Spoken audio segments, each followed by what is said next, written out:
ಓಂ ಶಾಂತಿ. ಮಧುರಾತಿ ಮಧುರ ಶಿವ ಪರಮಾತ್ಮ ತಂದೆಯ ಮಧುರ ಮಹಾವಾಕ್ಯವನ್ನು ಕೇಳೋಣ. ಇಂದಿನ ಮುರಳಿಯ ದಿನಾಂಕವಾಗಿದೆ 18/11/2025. ಪ್ರಾತಃ ಮುರಳಿ ಬಾಪ್ತಾದ ಮಧುಬನ್. ಮಧುರ ಮಕ್ಕಳೇ, ನೀವೇ ಸತ್ಯ ಅಲೌಕಿಕ ಜಾದೂಗಾರರಾಗಿದ್ದೀರಿ. ನೀವು ಮನುಷ್ಯರನ್ನು ದೇವತೆಗಳನ್ನಾಗಿ ಮಾಡುವ ಜಾದೂ ತೋರಿಸಬೇಕಾಗಿದೆ. ಇಂದಿನ ಪ್ರಶ್ನೆಯಾಗಿದೆ, ಒಳ್ಳೆಯ ಪುರುಷಾರ್ಥಿ ವಿದ್ಯಾರ್ಥಿಗಳ ಲಕ್ಷಣಗಳೇನು? ಉತ್ತರ: ಅವರು ಪಾಸ್ ವಿತ್ ಆನರ್ ಆಗುವ ಅರ್ಥಾತ್ ವಿಜಯ ಮಾಲೆಯಲ್ಲಿ ಬರುವ ಲಕ್ಷ್ಯವನ್ನಿಡುತ್ತಾರೆ. ಅವರ ಬುದ್ಧಿಯಲ್ಲಿ ಒಬ್ಬ ತಂದೆಯ ನೆನಪೇ ಇರುತ್ತದೆ. ದೇಹ ಸಹಿತ ದೇಹದ ಎಲ್ಲ ಸಂಬಂಧಗಳಿಂದ ಬುದ್ಧಿಯೋಗವನ್ನು ತೆಗೆದು ಒಬ್ಬ ತಂದೆಯೊಂದಿಗೆ ಪ್ರೀತಿಯನ್ನಿಡುತ್ತಾರೆ. ಇಂತಹ ಪುರುಷಾರ್ಥಿಗಳೇ ಮಾಲೆಯ ಮಣಿಯಾಗುತ್ತಾರೆ. ಓಂ ಶಾಂತಿ. ಆತ್ಮಿಕ ಮಕ್ಕಳ ಪ್ರತಿ ಆತ್ಮಿಕ ತಂದೆಯು ಕುಳಿತು ತಿಳಿಸಿಕೊಡುತ್ತಾರೆ. ನೀವು ಆತ್ಮಿಕ ಮಕ್ಕಳು ಈಗ ಜಾದೂಗಾರಣಿಯರಾಗಿ ಬಿಟ್ಟಿದ್ದೀರಿ. ಆದ್ದರಿಂದ ತಂದೆಯನ್ನು ಜಾದೂಗಾರನೆಂದು ಹೇಳುತ್ತಾರೆ. ಮನುಷ್ಯರನ್ನು ದೇವತೆಗಳನ್ನಾಗಿ ಮಾಡುವಂತಹ ಜಾದೂಗಾರರು ಮತ್ಯಾರೂ ಇರುವುದಿಲ್ಲ. ಇದು ಜಾದೂವಾಗಿದೆಯಲ್ಲವೇ? ಎಷ್ಟು ದೊಡ್ಡ ಸಂಪಾದನೆ ಮಾಡಿಕೊಳ್ಳುವ ಮಾರ್ಗವನ್ನು ತಿಳಿಸುತ್ತೀರಿ. ಶಾಲೆಯಲ್ಲಿ ಶಿಕ್ಷಕರು ಸಹ ಸಂಪಾದನೆ ಮಾಡುವುದನ್ನು ಕಲಿಸುತ್ತಾರೆ. ವಿದ್ಯೆಯು ಸಂಪಾದನೆಯಾಗಿದೆಯಲ್ಲವೇ? ಭಕ್ತಿ ಮಾರ್ಗದ ಕಥೆಗಳು, ಶಾಸ್ತ್ರಗಳು ಇತ್ಯಾದಿಗಳನ್ನು ಕೇಳುವುದಕ್ಕೆ ವಿದ್ಯಾಭ್ಯಾಸವೆಂದು ಹೇಳುವುದಿಲ್ಲ. ಅದರಲ್ಲಿ ಯಾವುದೇ ಸಂಪಾದನೆ ಇಲ್ಲ. ಕೇವಲ ಅದರಲ್ಲಿ ಹಣ ಖರ್ಚಾಗುತ್ತದೆ. ತಂದೆಯು ತಿಳಿಸುತ್ತಾರೆ, ಭಕ್ತಿ ಮಾರ್ಗದಲ್ಲಿ ಚಿತ್ರಗಳನ್ನು ಮಾಡಿಸುತ್ತಾ, ಮಂದಿರಗಳನ್ನು ಕಟ್ಟಿಸುತ್ತಾ, ಭಕ್ತಿ ಮಾಡುತ್ತಾ ನೀವು ಎಷ್ಟೊಂದು ಹಣವನ್ನು ಖರ್ಚು ಮಾಡಿದ್ದೀರಿ. ಶಿಕ್ಷಕರಾದರೂ ಸಂಪಾದನೆ ಮಾಡಿಸುತ್ತಾರೆ. ಅದರಿಂದ ಜೀವನ ಆಧಾರವಾಗುತ್ತದೆ. ನೀವು ಮಕ್ಕಳ ವಿದ್ಯೆಯು ಎಷ್ಟು ಶ್ರೇಷ್ಠವಾಗಿದೆ. ಎಲ್ಲರೂ ಓದಬೇಕಾಗಿದೆ. ನೀವು ಮಕ್ಕಳು ಮನುಷ್ಯರಿಂದ ದೇವತೆಗಳನ್ನಾಗಿ ಮಾಡುವವರಾಗಿದ್ದೀರಿ. ಆ ವಿದ್ಯೆಯಿಂದ ಬ್ಯಾರಿಸ್ಟರ್ ಇತ್ಯಾದಿಯಾಗಬಹುದು. ಅದು ಕೇವಲ ಒಂದು ಜನ್ಮಕ್ಕಾಗಿ. ಅಂದ ಮೇಲೆ ಎಷ್ಟೊಂದು ರಾತ್ರಿ ಹಗಲಿನ ವ್ಯತ್ಯಾಸವಿದೆ. ಆದ್ದರಿಂದ ನೀವಾತ್ಮಗಳಿಗೆ ಶುದ್ಧ ನಶೆ ಇರಬೇಕು. ಇದು ಗುಪ್ತ ನಶೆಯಾಗಿದೆ. ಬೇಹದ್ದಿನ ತಂದೆಯದು ಚಮತ್ಕಾರವಾಗಿದೆ. ಇದು ಎಂತಹ ಆತ್ಮಿಕ ಜಾದೂ ಆಗಿದೆ. ಆತ್ಮವನ್ನು ನೆನಪು ಮಾಡುತ್ತಾ ಸತೋಪ್ರಧಾನರಾಗಿ ಬಿಡಬೇಕಾಗಿದೆ. ಹೇಗೆ ಸನ್ಯಾಸಿಗಳು ಹೇಳುತ್ತಾರಲ್ಲವೇ, ನೀವು ತನ್ನನ್ನು ತಾನು ಕೋಣ ಆಗಿದ್ದೇನೆ ಎಂದು ತಿಳಿಯಿರಿ. ಅವರು ಅದೇ ರೀತಿ ತಿಳಿದುಕೊಂಡು ಕೋಣೆಯಲ್ಲಿ ಕುಳಿತು ಬಿಟ್ಟರು ಮತ್ತು ಹೇಳಿದರು, ನಾನು ಕೋಣ ಆಗಿದ್ದೇನೆ, ನನಗೆ ಕೋಡುಗಳಿವೆ, ಕೋಣೆಯಿಂದ ಹೇಗೆ ಹೊರಬರಲಿ ಎಂದು ಹೇಳಿದರು. ತಂದೆಯು ತಿಳಿಸುತ್ತಾರೆ, ನೀವು ಪವಿತ್ರ ಆತ್ಮನಾಗಿದ್ದೀರಿ, ಈಗ ಅಪವಿತ್ರರಾಗಿದ್ದೀರಿ. ಪುನಃ ತಂದೆಯನ್ನು ನೆನಪು ಮಾಡುತ್ತಾ ನೀವು ಪವಿತ್ರರಾಗಿ ಬಿಡುತ್ತೀರಿ. ಈ ಜ್ಞಾನವನ್ನು ಕೇಳಿ. ನರನಿಂದ ನಾರಾಯಣ ಅಥವಾ ಮನುಷ್ಯರಿಂದ ದೇವತೆಗಳಾಗುತ್ತೀರಿ. ದೇವತೆಗಳದು ಸಾಮ್ರಾಜ್ಯವಿದೆಯಲ್ಲವೇ? ನೀವು ಮಕ್ಕಳು ಈಗ ಶ್ರೀಮತದಂತೆ ಭಾರತದಲ್ಲಿ ದೈವಿ ಸಾಮ್ರಾಜ್ಯವನ್ನು ಸ್ಥಾಪನೆ ಮಾಡುತ್ತಿದ್ದೀರಿ. ತಂದೆಯು ಹೇಳುತ್ತಾರೆ, ನಾನೀಗ ಯಾವ ಶ್ರೀಮತವನ್ನು ನಿಮಗೆ ಕೊಡುತ್ತಿದ್ದೇನೆ, ಅದು ಸರಿಯೋ ಅಥವಾ ಶಾಸ್ತ್ರಗಳ ಮತವು ಸರಿಯೋ? ನೀವೇ ನಿರ್ಣಯ ಮಾಡಿ. ಗೀತೆಯು ಸರ್ವಶಾಸ್ತ್ರಮಯಿ ಶಿರೋಮಣಿ ಶ್ರೀಮದ್ ಭಗವದ್ಗೀತೆಯಾಗಿದೆ. ಇದನ್ನು ವಿಶೇಷವಾಗಿ ಬರೆದಿದ್ದಾರೆ. ಅಂದ ಮೇಲೆ ಈಗ ಭಗವಂತನೆಂದು ಯಾರಿಗೆ ಹೇಳುವುದು? ಅವಶ್ಯವಾಗಿ ನಿರಾಕಾರ ಶಿವನೆಂದು ಎಲ್ಲರೂ ಹೇಳುತ್ತಾರೆ. ಅವರ ಮಕ್ಕಳಾದ ನಾವೆಲ್ಲ ಆತ್ಮರು ಸಹೋದರರಾಗಿದ್ದೇವೆ. ಅವರೊಬ್ಬರೇ ತಂದೆಯಾಗಿದ್ದಾರೆ. ಆ ತಂದೆಯು ತಿಳಿಸುತ್ತಾರೆ, ನೀವೆಲ್ಲರೂ ಪ್ರಿಯತಮೆಯರಾಗಿದ್ದೀರಿ. ಪ್ರಿಯತಮನಾದ ನನ್ನನ್ನು ನೆನಪು ಮಾಡುತ್ತೀರಿ, ಏಕೆಂದರೆ ನಾನೇ ರಾಜಯೋಗವನ್ನು ಕಲಿಸಿದ್ದೇನು. ಇದರಿಂದ ನೀವು ಪ್ರತ್ಯಕ್ಷವಾಗಿ ನರನಿಂದ ನಾರಾಯಣರಾಗುತ್ತೀರಿ. ನಾವು ಸತ್ಯನಾರಾಯಣನ ಕಥೆಯನ್ನು ಕೇಳುತ್ತೇವೆಂದು ಅವರು ಹೇಳಿಬಿಡುತ್ತಾರೆ. ಆದರೆ ಇದರಿಂದ ನಾವು ನರನಿಂದ ನಾರಾಯಣರಾಗುತ್ತೇವೆ ಎಂಬುದನ್ನು ತಿಳಿದುಕೊಳ್ಳುತ್ತಾರೆಯೇ?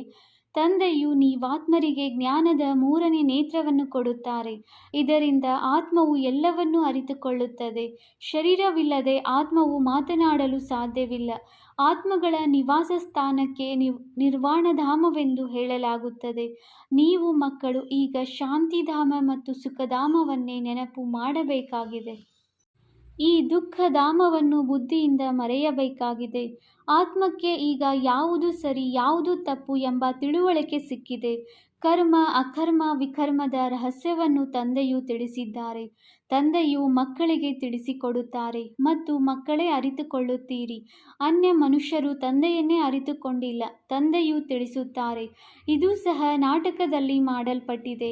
ರಾವಣ ರಾಜ್ಯದಲ್ಲಿ ಎಲ್ಲ ಕರ್ಮಗಳು ವಿಕರ್ಮಗಳೇ ಆಗುತ್ತವೆ. ಸತ್ಯಯುಗದಲ್ಲಿ ಕರ್ಮಗಳು ಅಕರ್ಮಗಳಾಗುತ್ತವೆ.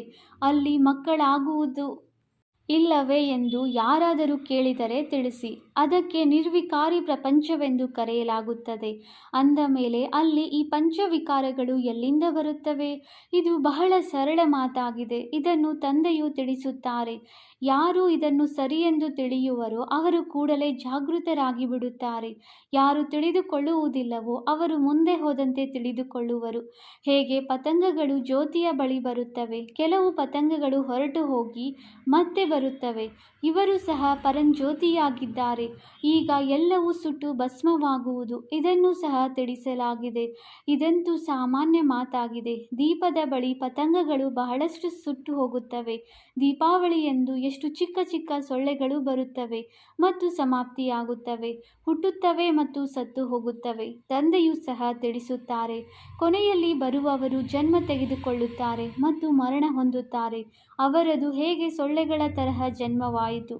ತಂದೆಯು ಆಸ್ತಿಯನ್ನು ಕೊಡಲು ಬಂದಿದ್ದಾರೆ. ಅಂದ ಮೇಲೆ ಪುರುಷಾರ್ಥ ಮಾಡಿ ಪಾಸ್ ವಿತ್ ಆನರ್ ಆಗಬೇಕು.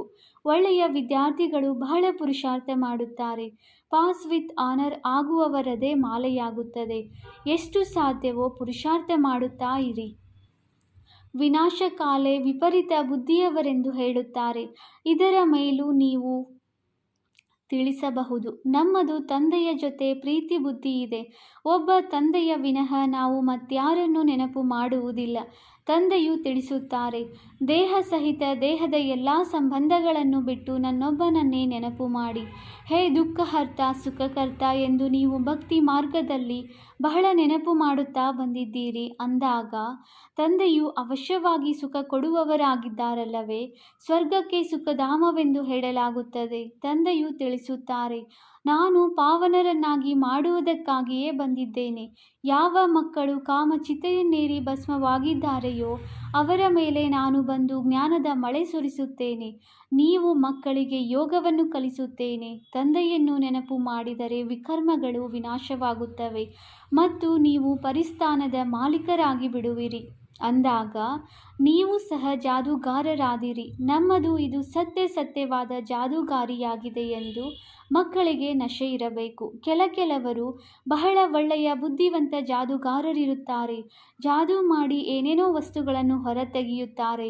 ಆದರೆ ಈ ಜಾದೂಗಾರಿಯು ಅಲೌಕಿಕವಾಗಿದೆ. ಅರ್ಥಾತ್ ಇದನ್ನು ಒಬ್ಬ ತಂದೆಯ ವಿನಃ ಮತ್ಯಾರೂ ಕಲಿಸಲು ಸಾಧ್ಯವಿಲ್ಲ. ನಾವು ಮನುಷ್ಯರಿಂದ ದೇವತೆಗಳಾಗುತ್ತಿದ್ದೇವೆಂದು ನಿಮಗೆ ತಿಳಿದಿದೆ. ಈ ಶಿಕ್ಷಣವೇ ಹೊಸ ಪ್ರಪಂಚಕ್ಕಾಗಿ ಇದೆ. ಅದಕ್ಕೆ ಸತ್ಯಯುಗಕ್ಕೆ ಹೊಸ ಪ್ರಪಂಚವೆಂದು ಹೇಳಲಾಗುತ್ತದೆ. ನೀವೀಗ ಸಂಗಮ ಯುಗದಲ್ಲಿದ್ದೀರಿ. ಈ ಪುರುಷೋತ್ತಮ ಸಂಗಮ ಯುಗವು ಯಾರಿಗೂ ತಿಳಿದಿಲ್ಲ. ನೀವು ಎಷ್ಟು ಉತ್ತಮ ಪುರುಷರಾಗಿದ್ದೀರಿ. ತಂದೆಯು ಆತ್ಮಗಳಿಗೆ ತಿಳಿಸುತ್ತಾರೆ. ತರಗತಿಯಲ್ಲಿಯೂ ನೀವು ಬ್ರಾಹ್ಮಣಿಯರು ಕುಳಿತುಕೊಂಡಾಗ ಮೊಟ್ಟ ಮೊದಲಿಗೆ ಸಾವಧಾನ ನೀಡುವುದು ನಿಮ್ಮ ಕರ್ತವ್ಯವಾಗಿದೆ. ಸಹೋದರ ಸಹೋದರಿಯರೇ, ತಮ್ಮನ್ನು ಆತ್ಮನೆಂದು ತಿಳಿದು ಕುಳಿತುಕೊಳ್ಳಿ. ನಾನಾತ್ಮನು ಈ ಕರ್ಮೇಂದ್ರಿಯಗಳ ಮೂಲಕ ಕೇಳಿಸಿಕೊಳ್ಳುತ್ತೇನೆ. 84 ಜನ್ಮಗಳ ರಹಸ್ಯವನ್ನು ತಂದೆಯು ತಿಳಿಸಿದ್ದಾರೆ. ಯಾವ ಮನುಷ್ಯರು 84 ಜನ್ಮಗಳನ್ನು ತೆಗೆದುಕೊಳ್ಳುತ್ತಾರೆ? ಎಲ್ಲರೂ ತೆಗೆದುಕೊಳ್ಳುವುದಿಲ್ಲ. ಇದರ ಮೇಲೂ ಸಹ ಯಾರಿಗೂ ವಿಚಾರ ನಡೆಯುವುದಿಲ್ಲ. ಏನು ಕೇಳಿದರೆ ಅದನ್ನು ಸತ್ಯವೆಂದು ಹೇಳಿಬಿಡುತ್ತಾರೆ. ಹನುಮಂತನು ವಾಯುವಿನಿಂದ ಹುಟ್ಟಿದನೆಂದು ಹೇಳಿದರೆ ಅದನ್ನೇ ಸತ್ಯವೆಂದು ನಂಬುತ್ತಾರೆ. ಮತ್ತೆ ಅನ್ಯರಿಗೂ ಸಹ ಇದೇ ಮಾತುಗಳನ್ನು ತಿಳಿಸುತ್ತಾ ಸತ್ಯವೆಂದು ಹೇಳುತ್ತಿರುತ್ತಾರೆ. ಈಗ ನೀವು ಮಕ್ಕಳಿಗೆ ಸರಿ ತಪ್ಪನ್ನು ಅರಿತುಕೊಳ್ಳುವ ಜ್ಞಾನಚಕ್ಷು ಪ್ರಾಪ್ತಿಯಾಗಿದೆ. ಆದ್ದರಿಂದ ಸತ್ಯ ಕರ್ಮವನ್ನೇ ಮಾಡಬೇಕಾಗಿದೆ. ನೀವು ತಿಳಿಸುತ್ತೀರಿ, ನಾವು ಬೇಹದ್ದಿನ ತಂದೆಯಿಂದ ಈ ಆಸ್ತಿಯನ್ನು ಪಡೆಯುತ್ತಿದ್ದೇವೆ. ನೀವೆಲ್ಲರೂ ಪುರುಷಾರ್ಥ ಮಾಡಿ. ಆ ತಂದೆಯು ಎಲ್ಲ ಆತ್ಮರ ಪಿತನಾಗಿದ್ದಾರೆ. ಆ ತಂದೆಯು ನೀವಾತ್ಮರಿಗೆ ತಿಳಿಸುತ್ತಾರೆ. ಈಗ ನನ್ನನ್ನು ನೆನಪು ಮಾಡಿ ತನ್ನನ್ನು ಆತ್ಮನೆಂದು ತಿಳಿಯಿರಿ. ಆತ್ಮದಲ್ಲಿಯೇ ಸಂಸ್ಕಾರವಿದೆ. ಸಂಸ್ಕಾರವನ್ನು ತೆಗೆದುಕೊಂಡು ಹೋಗುತ್ತೀರಿ. ಕೆಲವರದು ಬಾಲ್ಯದಲ್ಲಿಯೇ ಹೆಸರು ಬಹಳ ಪ್ರಸಿದ್ಧವಾಗುತ್ತದೆ. ಆಗ ಇವರು ಹಿಂದಿನ ಜನ್ಮದಲ್ಲಿ ಇಂತಹ ಯಾವುದೋ ಪುಣ್ಯ ಕರ್ಮ ಮಾಡಿದ್ದಾರೆ ಎಂದು ತಿಳಿಯಲಾಗುತ್ತದೆ. ಯಾರಾದರೂ ಕಾಲೇಜು ಇತ್ಯಾದಿಗಳನ್ನು ಕಟ್ಟಿಸಿದರೆ ನಂತರದ ಜನ್ಮದಲ್ಲಿ ಚೆನ್ನಾಗಿ ಓದುತ್ತಾರೆ. ಕರ್ಮಗಳ ಲೆಕ್ಕವಿದೆಯಲ್ಲವೇ? ಸತ್ಯಯುಗದಲ್ಲಿ ವಿಕರ್ಮದ ಮಾತೇ ಇರುವುದಿಲ್ಲ. ಕರ್ಮವನ್ನಂತೂ ಅವಶ್ಯವಾಗಿ ಮಾಡುತ್ತಾರೆ. ರಾಜ್ಯಭಾರ ಮಾಡುತ್ತಾರೆ, ತಿನ್ನುತ್ತಾರೆ, ಕುಡಿಯುತ್ತಾರೆ. ಆದರೆ ಉಲ್ಟಾ ಕರ್ಮ ಮಾಡುವುದಿಲ್ಲ. ಅದಕ್ಕೆ ರಾಮರಾಜ್ಯವೆಂದು ಕರೆಯಲಾಗುತ್ತದೆ. ಇಲ್ಲಿ ರಾವಣ ರಾಜ್ಯವಿದೆ. ನೀವೀಗ ಶ್ರೀಮತದಂತೆ ರಾಮರಾಜ್ಯವನ್ನು ಸ್ಥಾಪನೆ ಮಾಡುತ್ತಿದ್ದೀರಿ. ಅದು ಹೊಸ ಪ್ರಪಂಚವಾಗಿದೆ. ಹಳೆಯ ಪ್ರಪಂಚದಲ್ಲಿ ದೇವತೆಗಳ ನೆರಳು ಸಹ ಬೀಳುವುದಿಲ್ಲ. ಲಕ್ಷ್ಮಿಯ ಜಡಚಿತ್ರವನ್ನು ಇಟ್ಟುಕೊಂಡಾಗ ಅದರ ನೆರಳು ಬೀಳಬಹುದೇ ಹೊರತು ಚೈತನ್ಯ ದೇವತೆಯ ನೆರಳು ಬೀಳಲು ಸಾಧ್ಯವಿಲ್ಲ. ನೀವು ಮಕ್ಕಳು ತಿಳಿದುಕೊಂಡಿದ್ದೀರಿ. ಎಲ್ಲರೂ ಪುನರ್ಜನ್ಮವನ್ನು ತೆಗೆದುಕೊಳ್ಳಲೇಬೇಕಾಗಿದೆ. ಹೇಗೆ ರಾಟೆ ಬಾವಿಯಿಂದ ನೀರು ಹೊರತೆಗೆಯುವ ಒಂದು ವಿಧಿ ಇರುತ್ತದೆಯಲ್ಲವೇ? ಅದು ಸುತ್ತುತ್ತಲೇ ಇರುತ್ತದೆ. ಹಾಗೆಯೇ ಈ ಸೃಷ್ಟಿ ಚಕ್ರವೂ ಸಹ ಸುತ್ತುತ್ತಿರುತ್ತದೆ. ಇದರ ಮೇಲೆಯೇ ದೃಷ್ಟಾಂತಗಳನ್ನು ತಿಳಿಸಲಾಗುತ್ತದೆ. ಪವಿತ್ರತೆಯು ಎಲ್ಲದಕ್ಕಿಂತ ಒಳ್ಳೆಯದಾಗಿದೆ. ಕುಮಾರಿಯು ಪವಿತ್ರವಾಗಿರುತ್ತಾಳೆ. ಆದ್ದರಿಂದ ಎಲ್ಲರೂ ಅವರ ಕಾಲಿಗೆ ಬೀಳುತ್ತಾರೆ. ನೀವು ಪ್ರಜಾಪಿತ ಬ್ರಹ್ಮ ಕುಮಾರ ಕುಮಾರಿಯರಾಗಿದ್ದೀರಿ. ಬಹಳ ಮಂದಿ ಕುಮಾರಿಯರೇ ಇದ್ದೀರಿ. ಆದ್ದರಿಂದ ಕುಮಾರಿಯರ ಮೂಲಕ ಬಾಣ ಹೊಡೆಸಿದರೆಂದು ಗಾಯನವಿದೆ. ಇದು ಜ್ಞಾನ ಬಾಣವಾಗಿದೆ. ನೀವು ಪ್ರೀತಿಯಿಂದ ಕುಳಿತು ತಿಳಿಸುತ್ತೀರಿ. ತಂದೆ ಸದ್ಗುರುವು ಒಬ್ಬರೇ ಆಗಿದ್ದಾರೆ. ಅವರು ಸರ್ವರ ಸದ್ಗತಿ ದಾತನಾಗಿದ್ದಾರೆ. ಭಗವಾನ್ ವಾಚ್ ಮನ್ಮನಾಭವ. ಇದು ಮಂತ್ರವಲ್ಲವೇ? ಇದರಲ್ಲಿಯೇ ಪರಿಶ್ರಮವಿದೆ. ತನ್ನನ್ನು ಆತ್ಮನೆಂದು ತಿಳಿದು ತಂದೆಯನ್ನು ನೆನಪು ಮಾಡಿ. ಇದು ಗುಪ್ತ ಪರಿಶ್ರಮವಾಗಿದೆ.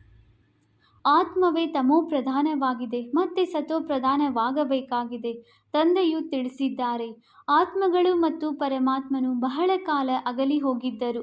ಯಾರು ಮೊಟ್ಟ ಮೊದಲಿಗೆ ತಂದೆಯಿಂದ ಅಗಲಿದರೋ ಅವರೇ ಮೊಟ್ಟ ಮೊದಲಿಗೆ ಮಿಲನ ಮಾಡುವರು. ಆದ್ದರಿಂದ ಅಗಲಿ ಹೋಗಿ ಮರಳಿ ಸಿಕ್ಕಿದ ಮಕ್ಕಳೇ ಎಂದು ತಂದೆಯು ಹೇಳುತ್ತಾರೆ. ತಂದೆಗೆ ತಿಳಿದಿದೆ ಯಾವಾಗಿನಿಂದ ಭಕ್ತಿಯನ್ನು ಆರಂಭಿಸಿದ್ದೀರಿ ಎಂದು. ಇದು ಅರ್ಧ ಅರ್ಧ ಭಾಗವಾಗಿದೆ. ಅರ್ಧ ಕಲ್ಪ ಜ್ಞಾನ, ಅರ್ಧ ಕಲ್ಪ ಭಕ್ತಿ. ಹೇಗೆ ದಿನ ಮತ್ತು ರಾತ್ರಿ 24 ಗಂಟೆಗಳಲ್ಲಿ 12 ಗಂಟೆ AM, 12 ಗಂಟೆಗಳು PM ಇರುತ್ತದೆ. ಹಾಗೆಯೇ ಕಲ್ಪವೂ ಸಹ ಅರ್ಧ ಅರ್ಧ ಭಾಗವಾಗಿದೆ. ಬ್ರಹ್ಮನ ದಿನ, ಬ್ರಹ್ಮನ ರಾತ್ರಿ ಅಂದ ಮೇಲೆ ಕಲಿಯುಗದ ಆಯಸ್ಸನ್ನು ಇಷ್ಟೊಂದು ಉದ್ದಗಲವಾಗಿ ಏಕೆ ಹೇಳುತ್ತಾರೆ? ನೀವೀಗ ಸರಿ ತಪ್ಪನ್ನು ತಿಳಿಸಬಲ್ಲಿರಿ. ಶಾಸ್ತ್ರಗಳೆಲ್ಲವೂ ಭಕ್ತಿ ಮಾರ್ಗದ್ದಾಗಿದೆ. ಮತ್ತೆ ಭಗವಂತನು ಬಂದು ಭಕ್ತಿಯ ಫಲವನ್ನು ಕೊಡುತ್ತಾರೆ. ಭಗವಂತನಿಗೆ ಭಕ್ತರ ರಕ್ಷಕನೆಂದು ಹೇಳಲಾಗುತ್ತದೆಯಲ್ಲವೇ? ಮುಂದೆ ಹೋದಂತೆ ನೀವು ಸನ್ಯಾಸಿ ಮೊದಲಾದವರಿಗೂ ಸಹ ಬಹಳ ಪ್ರೀತಿಯಿಂದ ಕುಳಿತು ತಿಳಿಸಿಕೊಡುತ್ತೀರಿ. ನಿಮ್ಮ ಫಾರ್ಮನ್ನು ಅವರು ತುಂಬುವುದಿಲ್ಲ. ತಂದೆ ತಾಯಿಯ ಹೆಸರನ್ನು ಬರೆಯುವುದಿಲ್ಲ. ಏಕೆ ಸನ್ಯಾಸ ಮಾಡಿದಿರಿ, ಕಾರಣ ತಿಳಿಸಿ ಎಂದು ಮೊದಲು ಬಾಬಾರವರು ಹೋಗಿ ಕೇಳುತ್ತಿದ್ದರು. ವಿಕಾರಗಳ ಸನ್ಯಾಸ ಮಾಡುತ್ತಾರೆ. ಆದ್ದರಿಂದ ಮನೆಯ ಸನ್ಯಾಸ ಮಾಡುತ್ತಾರೆ. ನೀವೀಗ ಇಡೀ ಪ್ರಪಂಚದ ಸನ್ಯಾಸ ಮಾಡುತ್ತೀರಿ. ನಿಮಗೆ ಹೊಸ ಪ್ರಪಂಚದ ಸಾಕ್ಷಾತ್ಕಾರವನ್ನು ಮಾಡಿಸಲಾಗಿದೆ. ಅದು ನಿರ್ವಿಕಾರಿ ಪ್ರಪಂಚವಾಗಿದೆ. ಸ್ವರ್ಗದ ರಚಯಿತ ತಂದೆಯು ಸ್ವರ್ಗವನ್ನು ಸ್ಥಾಪನೆ ಮಾಡುವವರಾಗಿದ್ದಾರೆ. ಹೂದೋಟವನ್ನಾಗಿ ಮಾಡುವವರಾಗಿದ್ದಾರೆ. ಮುಳ್ಳುಗಳನ್ನು ಹೂಗಳನ್ನಾಗಿ ಮಾಡುತ್ತಾರೆ. ಕಾಮ ವಿಕಾರವು ಮೊಟ್ಟ ಮೊದಲನೆಯ ಮುಳ್ಳಾಗಿದೆ. ಈ ಕಾಮ ವಿಕಾರಕ್ಕೆ ಕತ್ತಿ ಎಂದು ಹೇಳುತ್ತಾರೆ. ಕ್ರೋಧಕ್ಕೆ ಭೂತವೆಂದು ಹೇಳುತ್ತಾರೆ. ದೇವಿ ದೇವತೆಗಳು ಡಬಲ್ ಅಹಿಂಸಕರಾಗಿದ್ದರು. ನಿರ್ವಿಕಾರಿ ದೇವತೆಗಳ ಮುಂದೆ ಹೋಗಿ ವಿಕಾರಿ ಮನುಷ್ಯರು ತಲೆಬಾಗುತ್ತಾರೆ. ನೀವೀಗ ತಿಳಿದುಕೊಂಡಿದ್ದೀರಿ.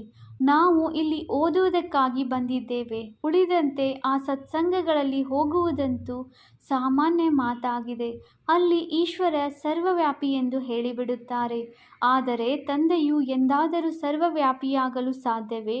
ತಂದೆಯಿಂದ ನೀವು ಮಕ್ಕಳಿಗೆ ಆಸ್ತಿ ಸಿಗುತ್ತದೆ.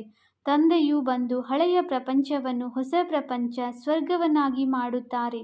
ಕೆಲವರಂತೂ ನರಕವನ್ನು ನರಕವೆಂದು ಒಪ್ಪುವುದೇ ಇಲ್ಲ. ಸಾಹುಕಾರರು ತಿಳಿದುಕೊಳ್ಳುತ್ತಾರೆ. ಸ್ವರ್ಗದಲ್ಲಿ ಏನಿದೆ? ನಮ್ಮ ಬಳಿಯಂತೂ ಹಣ, ಅಂತಸ್ತು, ಮಹಲು, ವಿಮಾನ ಇತ್ಯಾದಿಗಳೆಲ್ಲವೂ ಇದೆ. ನಮಗಾಗಿ ಇದೇ ಸ್ವರ್ಗವಾಗಿದೆ. ಯಾರು ಕೊಳಕಿನಲ್ಲಿರುತ್ತಾರೆಯೋ ಅವರಿಗೆ ಇದು ನರಕವಾಗಿದೆ.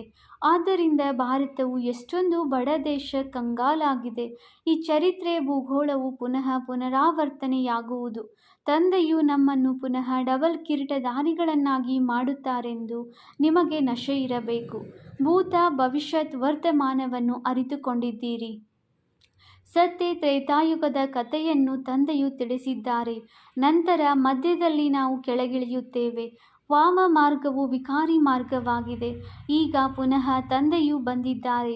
ನೀವು ತಮ್ಮನ್ನು ಸ್ವದರ್ಶನ ಚಕ್ರಧಾರಿ ಎಂದು ತಿಳಿಯುತ್ತೀರಿ. ಚಕ್ರವನ್ನು ತಿರುಗಿಸಿ, ಇದರಿಂದ ತಲೆ ಕತ್ತರಿಸುತ್ತೀರಿ ಎಂದಲ್ಲ. ಕೃಷ್ಣನಿಗೆ ಚಕ್ರವನ್ನು ತೋರಿಸಿ, ಕೃಷ್ಣನು ರಾಕ್ಷಸರನ್ನು ಚಕ್ರದಿಂದ ಕೊಂದನೆಂದು ಹೇಳುತ್ತಾರೆ. ಆದರೆ ಇದು ಸಾಧ್ಯವಿಲ್ಲ. ನೀವು ತಿಳಿದುಕೊಳ್ಳುತ್ತೀರಿ, ನಾವು ಬ್ರಾಹ್ಮಣರು ಸ್ವದರ್ಶನ ಚಕ್ರಧಾರಿಗಳಾಗಿದ್ದೇವೆ. ನಮಗೆ ಸೃಷ್ಟಿಯ ಆದಿ, ಮಧ್ಯ, ಅಂತ್ಯದ ಜ್ಞಾನವಿದೆ. ಸತ್ಯಯುಗದಲ್ಲಿ ದೇವತೆಗಳಿಗಂತೂ ಈ ಜ್ಞಾನವಿರುವುದಿಲ್ಲ. ಅಲ್ಲಿ ಸದ್ಗತಿ ಇರುತ್ತದೆ. ಆದ್ದರಿಂದ ಅದಕ್ಕೆ ದಿನವೆಂದು ಹೇಳಲಾಗುತ್ತದೆ. ರಾತ್ರಿಯಲ್ಲಿಯೇ ಕಷ್ಟವಾಗುತ್ತದೆ. ಭಕ್ತಿಯಲ್ಲಿ ದರ್ಶನಕ್ಕಾಗಿ ಎಷ್ಟೊಂದು ಹಠಯೋಗ ಇತ್ಯಾದಿಗಳನ್ನು ಮಾಡುತ್ತಾರೆ. ನೌದಾ ಭಕ್ತಿ ಮಾಡುವವರು ಪ್ರಾಣತ್ಯಾಗ ಮಾಡುವುದಕ್ಕೂ ತಯಾರಾಗಿ ಬಿಡುತ್ತಾರೆ. ಆದ್ದರಿಂದ ಸಾಕ್ಷಾತ್ಕಾರವಾಗುತ್ತದೆ. ಡ್ರಾಮಾ ಅನುಸಾರ ಅಲ್ಪ ಕಾಲಕ್ಕಾಗಿ ಅವರ ಇಚ್ಛೆಯು ಪೂರ್ಣವಾಗುತ್ತದೆ. ಬಾಕಿ ಈಶ್ವರನು ಏನನ್ನೂ ಮಾಡುವುದಿಲ್ಲ. ಅರ್ಧಕಲ್ಪ ಭಕ್ತಿಯ ಪಾತ್ರವೂ ನಡೆಯುತ್ತದೆ.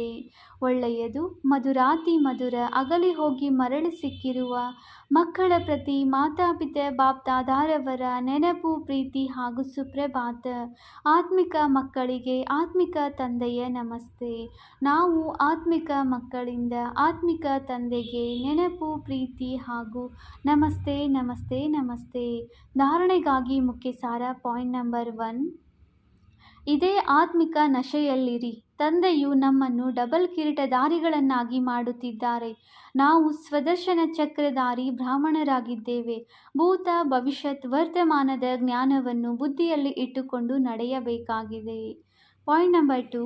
ಪಾಸ್ ವಿತ್ ಆನರ್ ಆಗಲು ತಂದೆಯೊಂದಿಗೆ ಸತ್ಯವಾದ ಪ್ರೀತಿಯನ್ನು ಇಟ್ಟುಕೊಳ್ಳಬೇಕು. ತಂದೆಯನ್ನು ನೆನಪು ಮಾಡುವ ಗುಪ್ತ ಪರಿಶ್ರಮ ಪಡಬೇಕಾಗಿದೆ. ವರದಾನ: ತಮ್ಮ ಡಬಲ್ ಲೈಟ್ ಸ್ವರೂಪದ ಮೂಲಕ ಬರುವಂತಹ ವಿಘ್ನಗಳನ್ನು ಪಾರು ಮಾಡುವಂತಹ ತೀವ್ರ ಪುರುಷಾರ್ಥಿ ಭವ.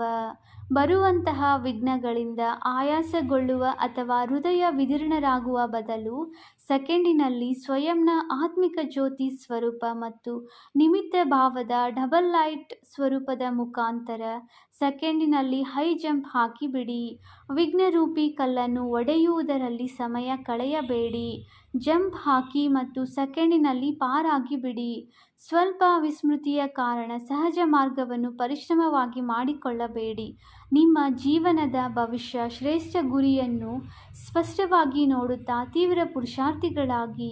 ಬಾಪ್ ದಾದಾ ಮತ್ತು ವಿಶ್ವ ನಿಮ್ಮನ್ನು ಯಾವ ದೃಷ್ಟಿಯಿಂದ ನೋಡುತ್ತಿದೆ ಅದೇ ಶ್ರೇಷ್ಠ ಸ್ವರೂಪದಲ್ಲಿ ಸದಾ ಸ್ಥಿತರಾಗಿರಿ. ಸ್ಲೋಗನ್: ಸದಾ ಖುಷಿಯಾಗಿರಿ ಮತ್ತು ಖುಷಿಯನ್ನು ಹಂಚಿರಿ. ಇದೇ ಎಲ್ಲಕ್ಕಿಂತಲೂ ದೊಡ್ಡ ಹೆಮ್ಮೆಯಾಗಿದೆ. ಅವ್ಯಕ್ತ ಸೂಚನೆ: ಅಶರೀರಿ ಅಥವಾ ವಿದೇಹಿ ಸ್ಥಿತಿಯ ಅಭ್ಯಾಸ ಹೆಚ್ಚಿಸಿ. ಈಗ ಸಂಘಟಿತ ರೂಪದಲ್ಲಿ ಒಂದೇ ಶುದ್ಧ ಸಂಕಲ್ಪ ಎಂದರೆ ಏಕರಸ ಸ್ಥಿತಿ ತಯಾರು ಮಾಡುವ ಅಭ್ಯಾಸ ಮಾಡಿ. ಆಗಲೇ ವಿಶ್ವದಲ್ಲಿ ಶಕ್ತಿ ಸೇನೆಯ ಹೆಸರು ಪ್ರಸಿದ್ಧವಾಗುವುದು. ಯಾವಾಗ ಬೇಕು ಆಗ ಶರೀರದ ಆಧಾರ ತೆಗೆದುಕೊಳ್ಳುವುದು ಹಾಗೂ ಯಾವಾಗ ಬೇಕು ಆಗ ಶರೀರದ ಆಧಾರ ಬಿಟ್ಟು ತಮ್ಮ ಅಶರೀರಿ ಸ್ವರೂಪದಲ್ಲಿ ಸ್ಥಿತರಾಗುವುದು. ಹೇಗೆ ಶರೀರ ಧಾರಣೆ ಮಾಡಿದಿರಿ ಅದೇ ರೀತಿ ಶರೀರದಿಂದ ಭಿನ್ನ ಆಗಿಬಿಡಿ. ಇದೇ ಅನುಭವ ಅಂತಿಮ ಪರೀಕ್ಷೆಯಲ್ಲಿಯೂ ಫಸ್ಟ್ ನಂಬರ್ ತರುವ ಆಧಾರವಾಗಿದೆ. ಓಂ ಶಾಂತಿ.